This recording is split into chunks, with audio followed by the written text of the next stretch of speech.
Nutrition. Chapter 5. Lipids.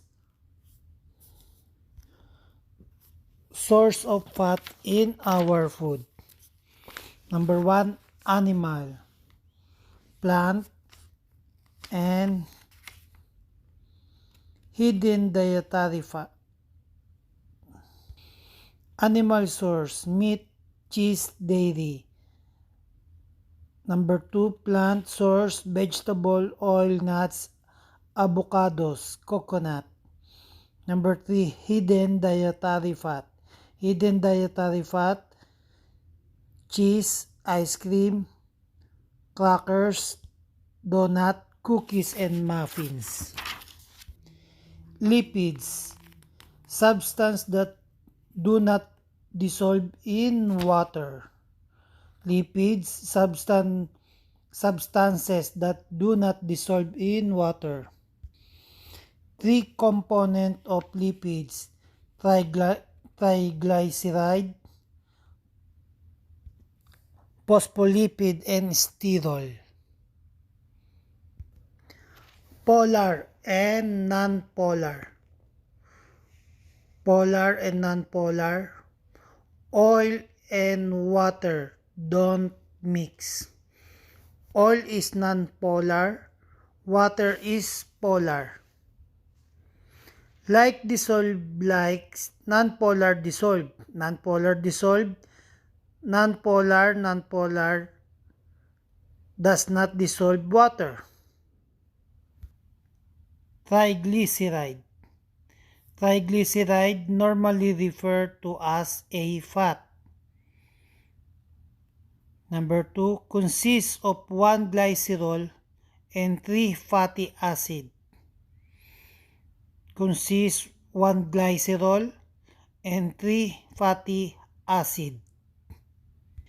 Triglyceride normally referred to as fat. Number 2, consists of 1 glycerol and 3 fatty acid. Fatty acid. Fatty acid consists of carbon chain with an acid group COOOH at one end and a methyl CH3 at the other end. Fatty acid consists of carbon chain with an acid group. Fatty acid consists of carbon chain with acid group. Saturated fat acid. Saturated fat acid are found in both plant and animal products. Saturated fat acid are found in both plant and animal products. Number 2, saturated fat, they manifest themselves as solid at room temperature. The fat on outside of steak is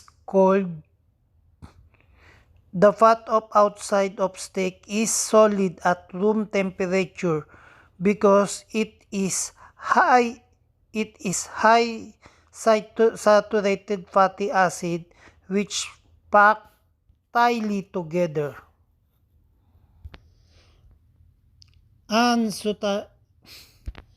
Unsaturated fatty acid are missing hydrogen and contain at least one double bond between the carbon of the carbon chain.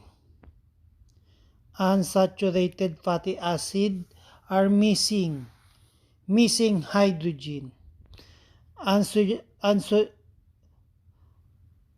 Unsaturated fatty acid are missing hydrogen and contain at least one double bond between the carbon of the carbon chain. Vegetable oil are liquid at room temperature because they are high in unsaturated fatty acid. The bend chain of this fatty acid prevent tight packing, allowing the oil to flow. Monosaturated fatty acid. Monosaturated fatty acid contain one double bond along the carbon chain. Monosaturated fatty acid contain one double bond along the carbon chain. Polyunsaturated fatty acid. Polyunsaturated fatty acid contain two or more double bonds along the carbon chain. Polyunsaturated fatty acid contain two or more double bonds along the carbon chain.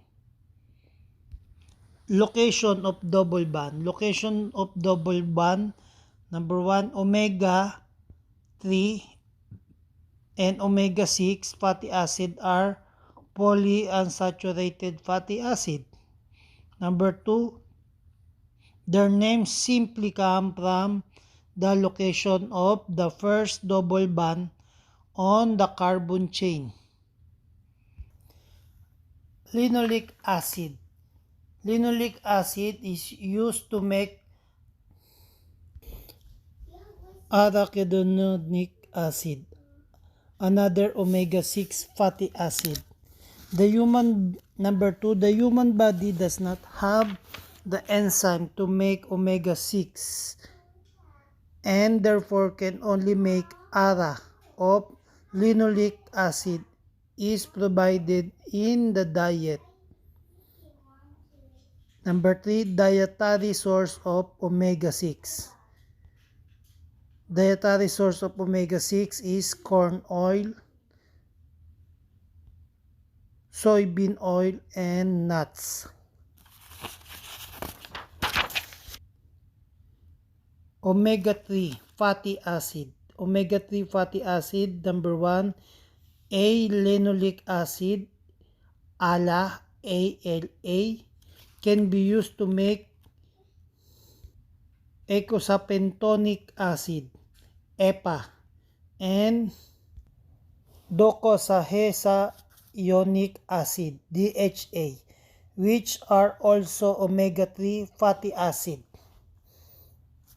Number 2, the human body does not have the enzyme to make omega-3. The human body does not have the enzyme to make omega-3 and therefore can only make EPA, and DHA of linoleic acid is provided in diet. Number 3, dietary source of omega-3. Dietary source of omega-3 is flaxseed and flaxseed oil, walnuts, fish oil, and canola oil.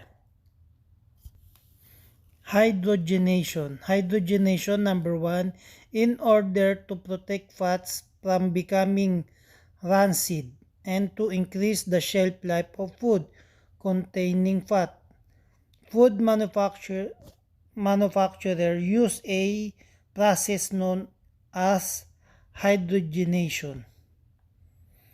Number 2, hydrogenation, a process in which hydrogen atoms are added to the carbon double bonds of unsaturated fatty acid, making them more saturated. Hydrogenation, a process in which hydrogen atoms are added to carbon double bonds of unsaturated fatty acid, making them more saturated. Trans fatty acid. Trans fatty acid. During the process of hydrogenation, trans fatty acid are created. During the process of hydrogenation, trans fatty acid are created. Trans fat in the news. Number 1, margarine versus butter. Number 2, trans fat added to nutrition fact panel 2006. Number 3, trans fat bans, for example, New York City. Number 4, synthetic trans fat. partially hydrogenated fats, FDA as listed as not GRAS. Trans fat versus palm oil. Trans fat versus palm oil. Trans fat food labeling led food produced to replace hydrogenated oil with palm oil. Palm oil is a tropical oil high in saturated fat. Increased palm oil production led to rainforest destruction.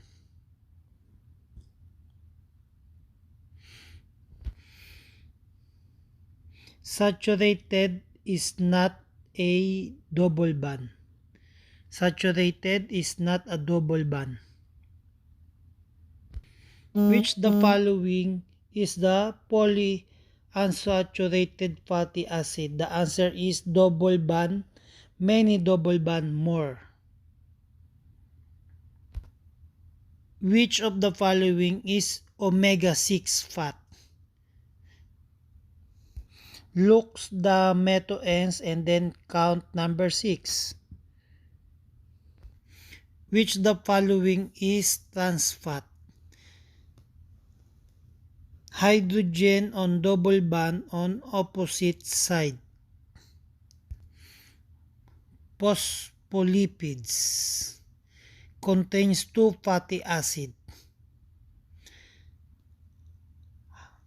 Hydrophobic means can mix into water.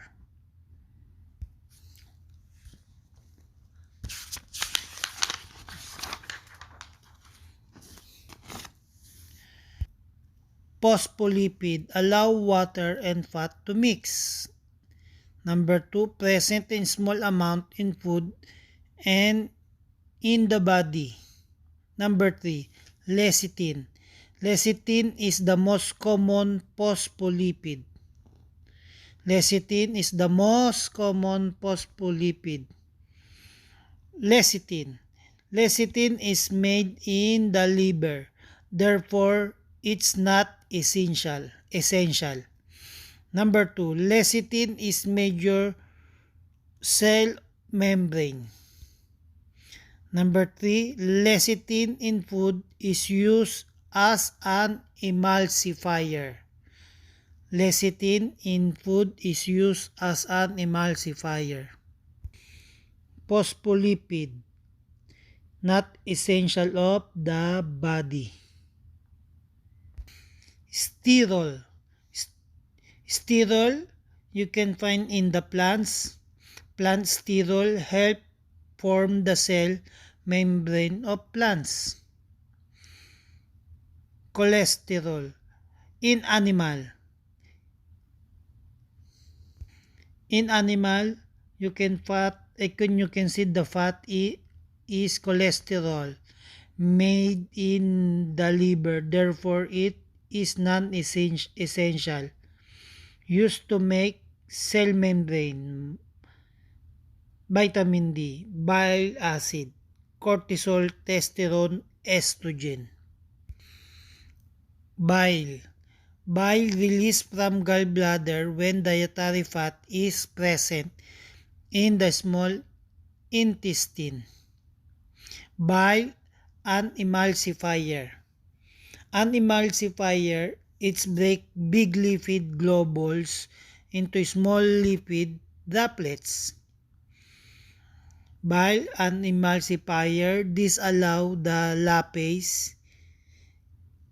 Lipase is lipid digesting enzyme. This allow the lipase to break the triglyceride down to fatty acid and glycerol.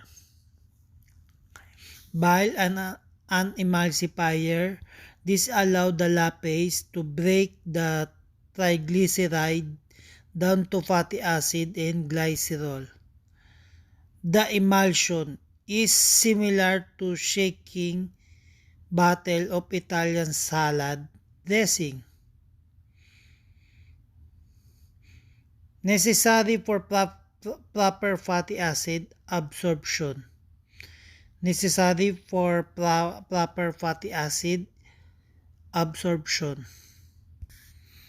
Lipoproteins. Lipoproteins, there are four types of lipoproteins.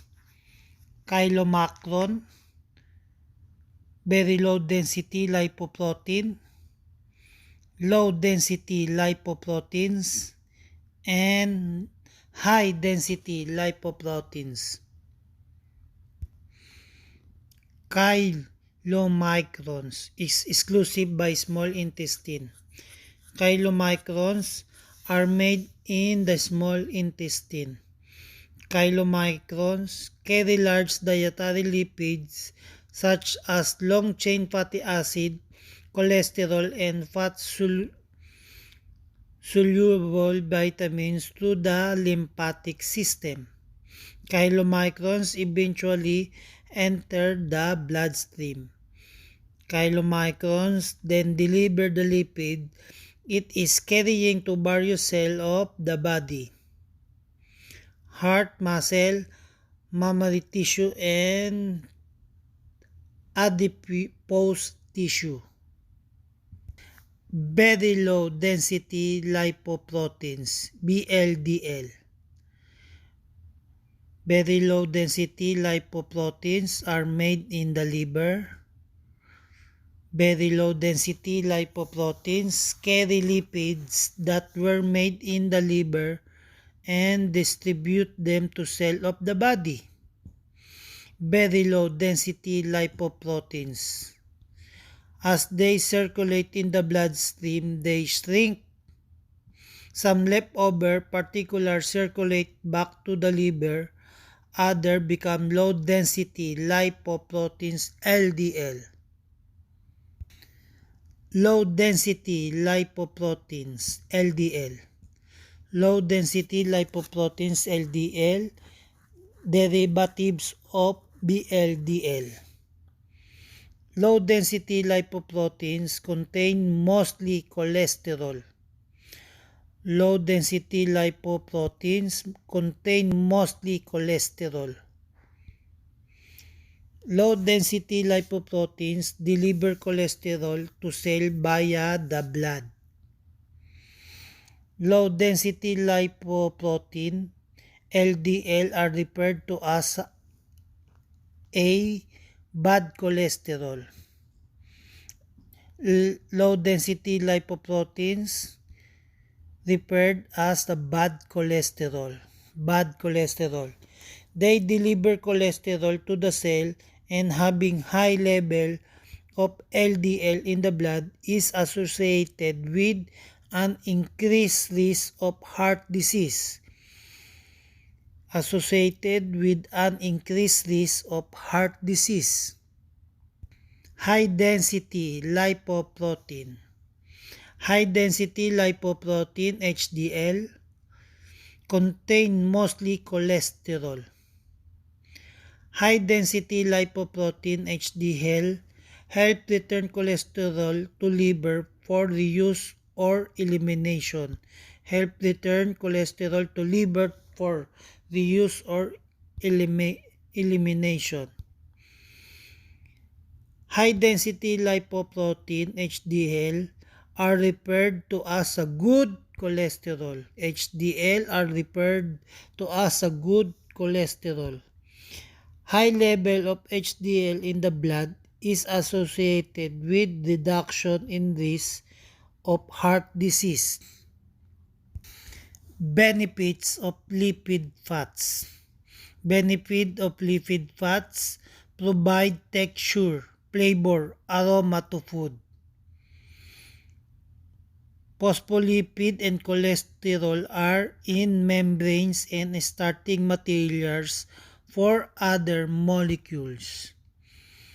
Benefits of lipid fats: help absorb fat-soluble vitamins. Benefits of lipid fats: lightweight, long-term storage of energy. Benefits of lipid fats: insulation, cushion, and lubrication. Fats regulate body temperature. Eicosanoid. Eicosanoid, the essential fatty acid, omega-3 and omegas are used to make hormone-like substance called eicosanoid. Eicosanoid help regulate blood clotting, blood pressure, and immune function, which lower the risk of heart disease. Eicosanoid help regulate blood clotting, blood pressure, and immune function, which lower the risk of heart disease.